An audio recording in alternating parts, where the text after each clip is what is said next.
Hi, வாங்க இன்னைக்கு பன்னீர் cutlet பார்க்கலாம். அதுக்கு நான் கேரட்டும் பீன்ஸும் எடுத்திருக்கேன்.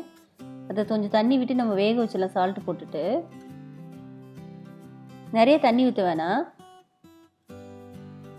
பாருங்கள், கொஞ்சமாக தண்ணி விட்டு இந்த மாதிரி நல்லா வேக வச்சு எடுத்துடலாம் நம்ம. இப்போ நான் கொஞ்சம் கடாயில் எண்ணெய் விட்டுருக்கேன். நம்ம ஆனியன் போட்டுக்கலாம். இப்போ நான் வேக வச்ச வெஜிடபிள்ஸ் எல்லாத்தையும் சேர்த்து நல்லா வதக்கிக்கலாம். நல்லா இந்த மாதிரி மசிச்சு விடணும். அப்போ தான் இந்த கட்லெட் செய்யும்போது நல்லாயிருக்கும். அது பாருங்கள், இந்த மாதிரி. அப்போ உருளைக்கிழங்கு வந்து நான் தனியாக வேக வச்சு எடுத்திருக்கேன். அது வேக வைக்கும்போது எல்லாத்தையுமே நான் சால்ட்டு போட்டிருக்கேன். கொஞ்சம் வெஜிடபிள்ஸையும் கொஞ்சம் சால்ட்டு போட்டோம். நம்ம வந்து உருளைக்கிழங்குலையும் போட்டிருக்கேன். இதுக்கு இப்போ கரம் மசாலா ஒரு சில்லி ஃப்ளேக்ஸ் போட்டுக்கிறேன்.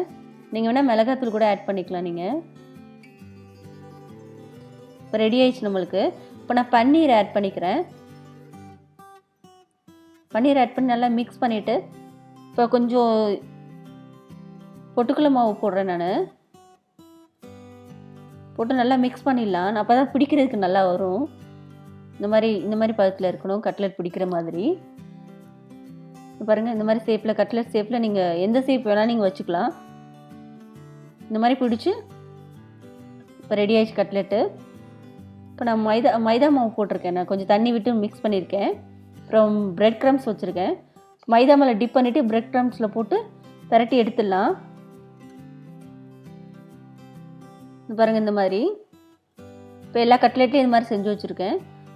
இப்போ கொஞ்சம் எண்ணெய் விட்டால் போதும். இதுக்கு நிறைய டீப் ஃப்ரைலாம் பண்ண வேண்டாம்.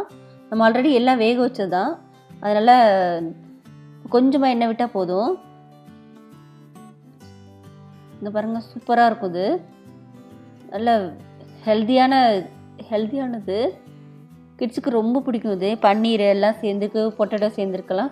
சூப்பரான ஹெல்த்தியான ரெசிபி இது. சிம்பிளாகவும் இருக்குதுன்னு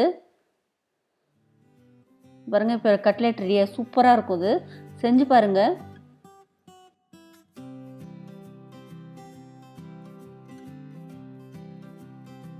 பாய்.